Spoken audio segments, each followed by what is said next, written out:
And welcome everybody, this is your host Learbach, and you are just in time for more Tron 2.0. So yeah, in the last episode we made it a little further. Didn't die as much as I thought we would. We got past the retro tanks, defeated some memory hogs, and we're gonna try to do something incredibly stupid.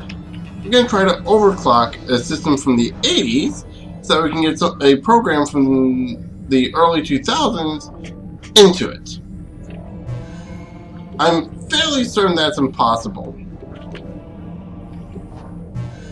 I'm fairly certain that's going to be impossible to do because even if you were able to overclock it that much, it would destroy the system entirely before it could even load the program in.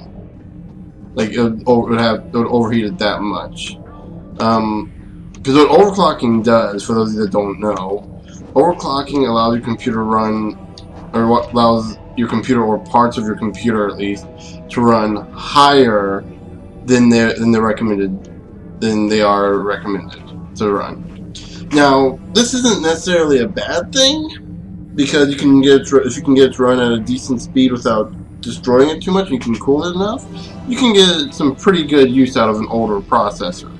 Or even a newer one, you can get some really good use out of that, and same with graphics card. Anything that you can overclock. I think graphics card and processor are the only two things really.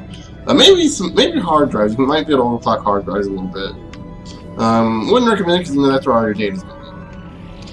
Now that said, the effect is primarily marginal. The gain that you get is primarily marginal, because they already have it running as high as they can, and if you overclock it, you may also overheat it because it runs hotter. You might actually literally melt the inside of your processor, or the inside of your graphics card, or the inside of your hard drive, which is why it's not recommended to do. It actually voids warranties if you get warranties. So yeah, overclocking has its benefits. If you know what you're doing, it's definitely something you can check into. If you don't know what you're doing, say probably do some research before you actually try overclocking. I feel bad not extending a warmer reception, you being new to the EN12-82 and all. I appreciate the sentiment, I know, but what I need is some help overclocking the system. Overclocking? I know of the theory, but I've never seen it done. I've made the adjustments. I love that. Like back in the 80s, that was just a theory. At least to this older program, anyway. There's an insufficient supply of power to the processor. Restore power to the processor's secondary relay stations. Node deactivated.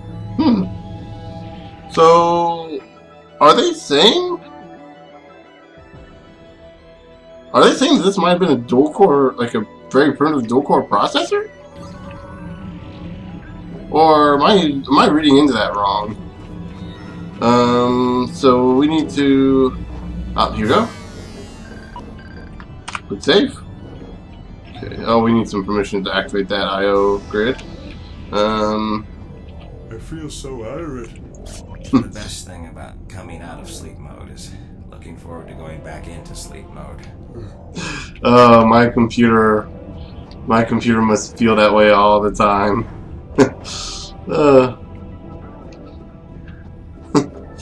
If it's anything like me, I'm not. Actually, I would say a reference here to Undertale, but I don't know how many people have actually played/watched Undertale yet. Great game, by the way. I've already bought and played it, beaten it. Sort of. I know you can beat the game like 3 times, but that third run. Oh crap! Do not go into the light! Do not go into the light! But for those that know what I'm talking about with I feel so irate. With Undertale, you know, the 3 different runs you go through. I guess technically 2 different runs, because one of them is required to get another run. One of them is required to get the one run. You automatically go through it, and then assuming you do everything right the first time. Okay, so that's not going to activate.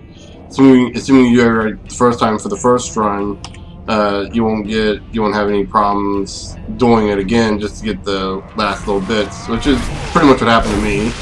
I went in there completely blind, and the only time I looked up help for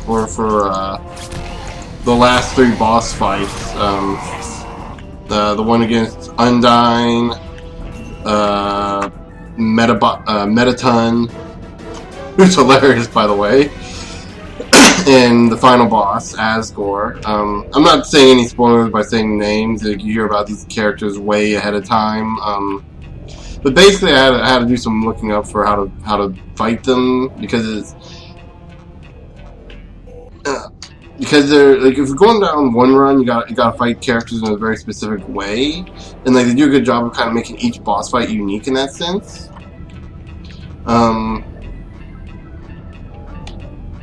But yeah, so let's see, can it go back? No, it just pushes us forward. Okay, we want to get rid of these memory hogs first. Can't hide behind a floating block, can you?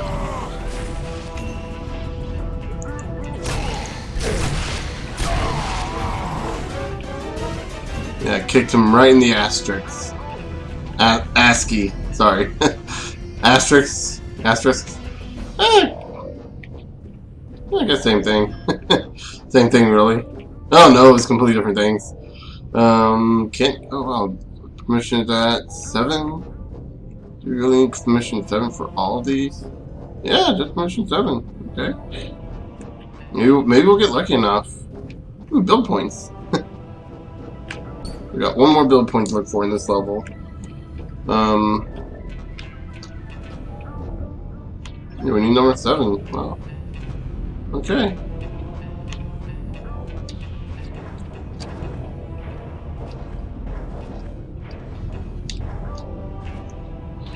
Wow, okay.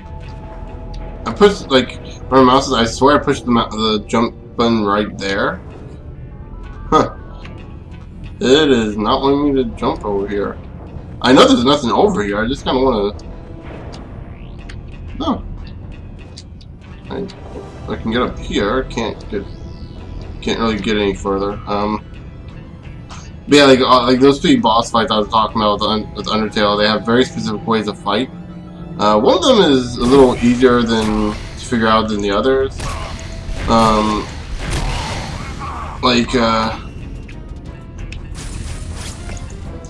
And I will say, in looking up the fights, I managed to not spoil anything for me, which is amazing, which is wonderful, because, oh my gosh, the game is...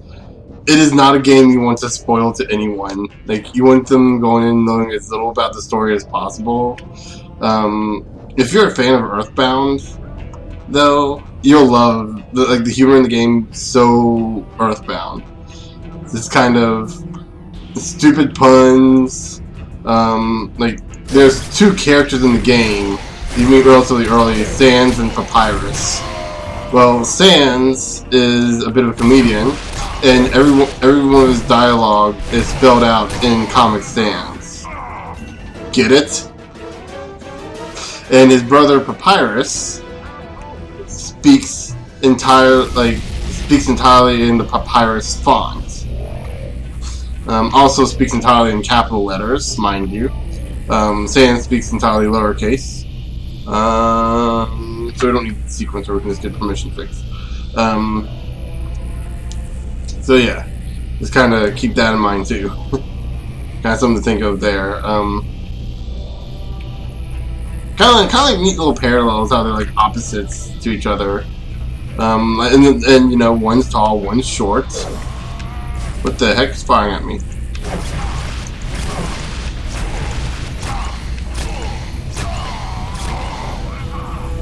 Well, might as well get permission 5. There we go. Oh, did we? Oh no, we got permission 5. Okay.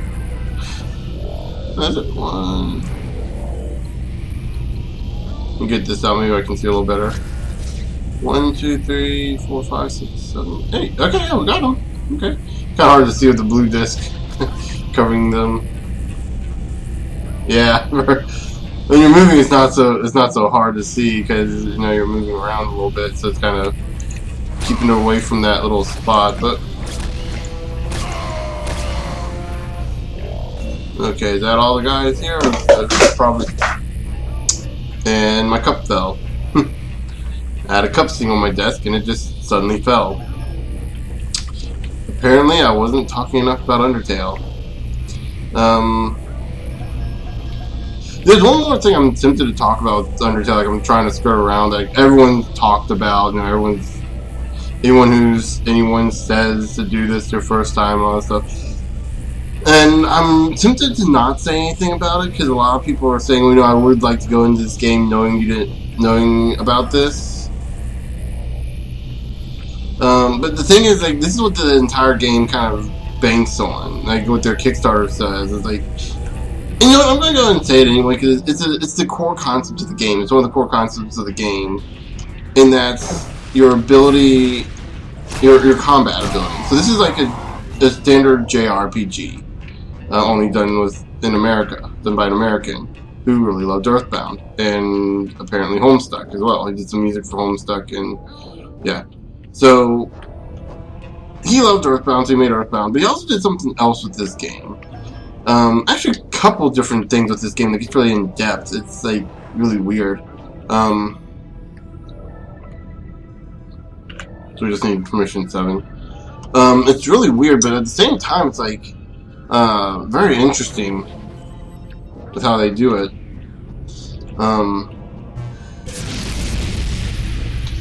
And that is the like I said, that's the battle system. Like, there's two different things I can talk about the battle system.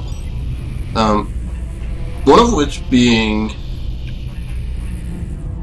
the basic combat. Whenever you attack, you always hit an enemy. That's always going to be a thing. You have this little meter that you go through, and the closer you get to the center, the more your attack is. But if you don't attack at all, if you don't hit anything at all, it's like it just doesn't do anything. Like your attack misses. So yeah, but here's a big kicker. When you when an enemy attacks you, you can dodge their attacks in this kind of bullet hell kind of shoot 'em up kind of style. It's very interesting. Now here's the other thing that I'm kind of skirting around with this game. The combat.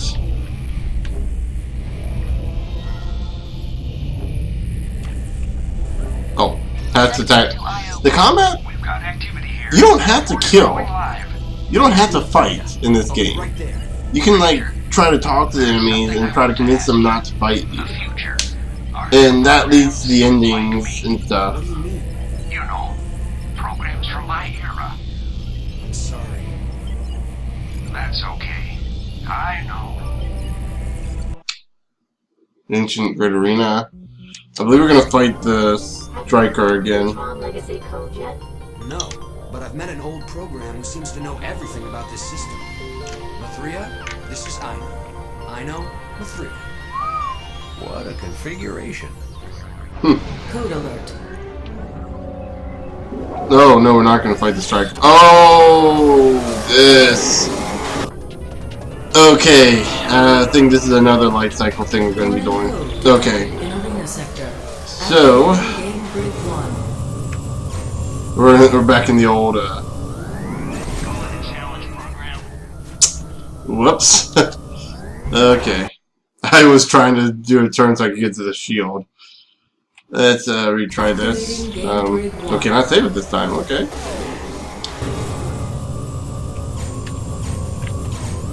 So we got wall spikes. I think I got red taken care of. Chuckles. Maybe. Whoa! Okay, you guys saw that too, right? I literally could not see anything because... Crud. Okay, we got rid of yellow. What? Oh, crud, you got the shield. That's... Oh, wow, okay. give this one more shot, and then I'm gonna hit no and see what happens with that. I think if you hit no, it'll just skip the fight.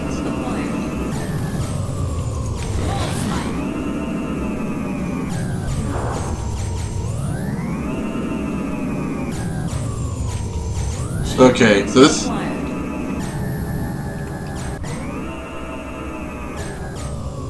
Try again. There's like a perfect position to get here that actually does work fairly well. Grid 1 victory goes to Unknown Racer. Grid 2 now online. Oh crud! We have to go to the grid, the second grid. Okay, so this is a multi-round thing. I'm doing this slowly so I don't run into my own wall. Sorry if I'm making everyone throw up here. I don't want to turn this in. I don't want to turn this into another incident of I am bread, which hopefully by the time this episode goes up, you guys should see the episode itself.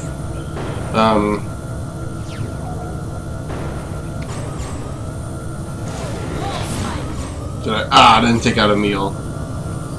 Oh, but Norton took me out. Go figure. Norton Antivirus took me out. So let's see what this takes us. Okay, second out, that's good. Okay, we can give that another shot.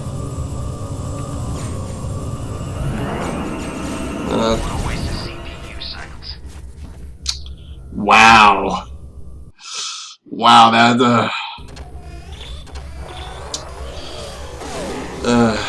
Life Cycles is one of those games that's very interesting because the AI is not bad. Damn. Yeah, he had a shield. That's why. Yeah, I was afraid that was gonna happen. I was hoping his shield would run out and I'd be able to curve him out, but nope.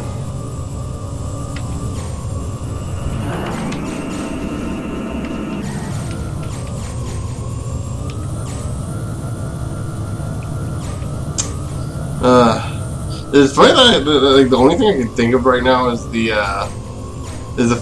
Family Guy sketch. Hi, hey John, what have you been doing? I don't remember if it was John. Hey John, what have you been up to?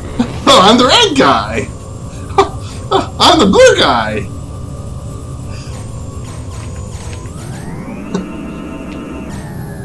I remember the CG effect for the for Peter's glasses being really good in that.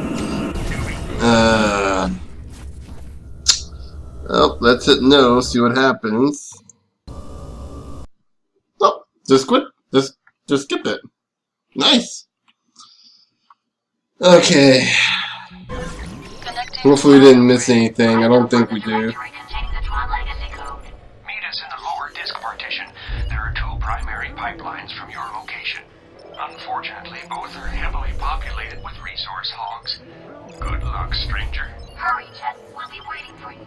User accessing IO grid. Please stand by. Operator, status. Guest, my name is Jet Bradley.